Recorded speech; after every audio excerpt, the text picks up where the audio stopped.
Welcome to Yuno and Kenzo Koga. Where ancient wisdom meets modern life. Subscribe now and awaken with us. Okay, let's unpack this.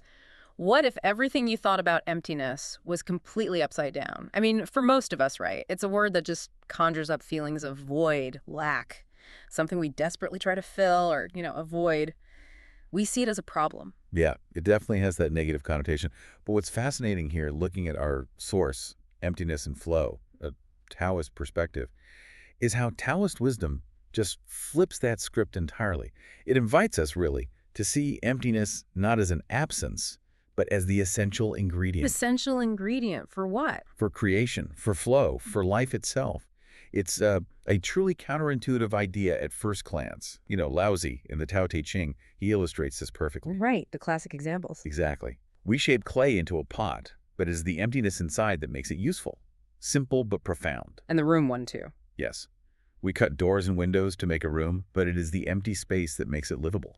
It's really about understanding that space isn't nothing. It's kind of everything. It allows things to be. Okay, so today we're taking a deep dive into how this ancient wisdom might offer a surprising shortcut. A shortcut to understanding yourself better, maybe finding that effortless action people talk about, and unlocking a powerful sense of flow in your own life. So yeah, get ready to rethink everything you thought about nothing.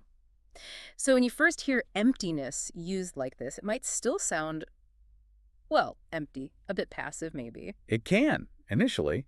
But the source really pushes us past that surface level. It wants us to see it as pure potential. Right. So it's not about nothingness in the sense of lack, is it? Not at all. It's more like the stillness from which all motion arises, that kind of idea. Precisely. The texts really underscore that in Taoism, emptiness isn't lifeless.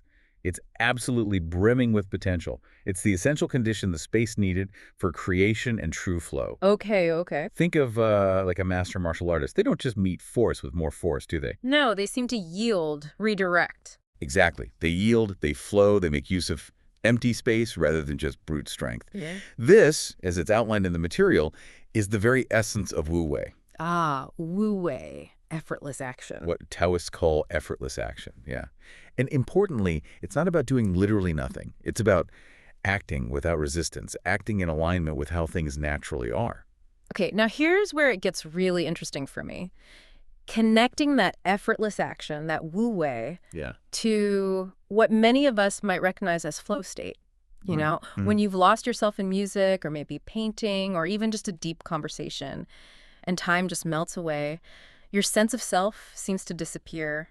And as the source describes it, only presence remains. Is that truly the link the texts are drawing here? The sense of self dissolving into the moment, just riding the current of the Tao? That's a fantastic observation. And yes, I think there's a very strong resonance there, which of course raises the big question. How do we actually cultivate that kind of flow? It sounds great, but how? Well, the Tao, as our source explains it, is profoundly like water. Think about water. Okay, flexible persistence. Exactly. Yeah. It doesn't try, it doesn't fight upstream, yet it carves canyons, it shapes mountains over time. So the idea is, when you stop resisting life's currents, when you release that kind of white-knuckle grip of control. That need to manage everything. Yes. When you embrace the space between things, the pauses, the emptiness, that's when you begin to truly flow. And the saying goes, a mind that's too full cannot receive. A heart that's too crowded cannot truly feel. So true flow, according to this perspective, begins with a return to this emptiness, this space of listening, allowing, maybe surrendering to something larger than just your own ego. Okay, so if achieving flow means releasing control, surrendering to life's currents, how does that actually play out? How does it translate into our actions, our relationships with the world around us? The writings talk about Taoist sages harmonizing with nature, right? Not trying to conquer it. Is this part of that same principle? Avoiding domination? Absolutely. Yeah. It's completely intertwined. They saw qi, that life energy, that vital force, not as something to control or force or manipulate, but something to tune into, to harmonize with. Like finding the right frequency. Kind of, yeah. Yeah. It implies that finding your flow isn't about doing more in the conventional busy sense. It's much more about being more aligned, more in sync with the natural rhythms of life, both externally and internally. The core idea, really, is that when you stop resisting, you become infinitely more powerful. But powerful how? Not through imposition, not through forcing your will, but through integration, through working with the grain, not against it. It's a fundamental shift, you see, from pushing to allowing. That sounds, well, it sounds almost too beautiful, doesn't it? Just letting go and following what feels light. Mm-hmm. But, we live in a world with real challenges, real responsibilities, bills to pay, deadlines. How does the Taoist view reconcile the seemingly effortless flow with the need for structure, discipline, or sometimes making really difficult decisions? I'm curious, how does the material then bridge this kind of abstract idea alignment to concrete practical ways of living it day to day? That's a fair question. And it's not just theory. The source actually doesn't leave us hanging there. It gives us a surprisingly simple, yet profoundly effective three-step kind of guide for finding your flow. And it frames it as a shortcut, not to doing more, but to being more aligned. Okay, 3 steps. I'm listening. Right. So first, the idea is to empty the cup. Empty the cup. Yeah. Basically, let go of rigid plans, fixed expectations, those ideas about how things must be that might be holding you back. Now, this isn't about giving up on goals entirely, Okay. but it is about releasing that tight white-knuckle grip on how you think they should unfold, allowing for possibility. Makes sense. What's step 2? Step 2 is to listen deeply. And this means listening to your breath, your body, your surroundings, the whole environment. It's about cultivating a radical sense of presence, really tuning in. Getting out of your head a bit. Exactly. Tuning into those subtle signals that are always there, but usually just drowned out by all the mental noise, the constant chatter. Right.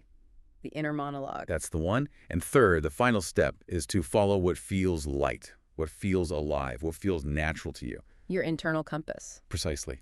Trusting that feeling, that intuition as your guide, letting it pull you with ease rather than you constantly pushing and struggling against the current. This, as the text describes it, is the Tao in action.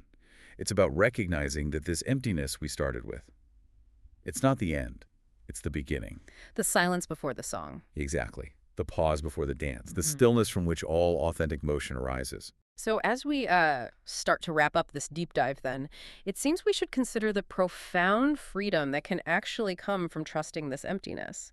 It's really a complete shift in perspective, isn't it? Moving from fearing a void to actually embracing an opening, seeing it as a space of immense possibility. It really is. And if we connect this to the bigger picture, the ultimate kind of implication, it suggests that when you stop trying to push the river, as they say, when you embrace the stillness before the motion, you start to embody that famous Taoist maxim, when nothing is done, nothing is left undone. Yes. That always felt a bit paradoxical. It does until you see it through this lens. It's about letting go, allowing things to unfold naturally, allowing right action to arise, and discovering that sometimes the most effective action actually arises from a place of non-action, from that stillness, that emptiness. Something to really think about. So maybe think about that in your own life. Where could a little more emptiness, maybe a pause, a letting go, just a moment of allowing, where could that actually create more space? More space for what feels light and alive and natural to truly flow into being for you. Perhaps the real shortcut to living your fullest life isn't always about adding more stuff, more activity, but maybe about artfully subtracting, letting things breathe.